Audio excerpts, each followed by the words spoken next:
గొర్రెలు, మేకలు దొంగతనానికి పాల్పడిన నిందితులను పట్టుకొని సైదాపురం పోలీసులకు అప్పగించిన మర్లపూడి వాసులు.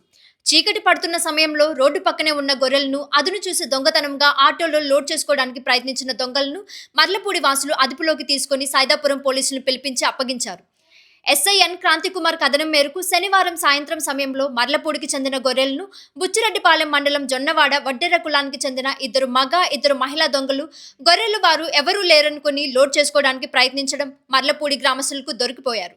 దీంతో గొర్రెల దొంగలను అదుపులోకి తీసుకొని గొర్రెల దొంగలు దొరికారని గ్రామస్తులు స్థానిక పోలీస్ సిబ్బందికి సమాచారం చేరవేశారు. దీంతో పోలీస్ సిబ్బంది దొంగలు స్టేషన్కు తీసుకొచ్చారు.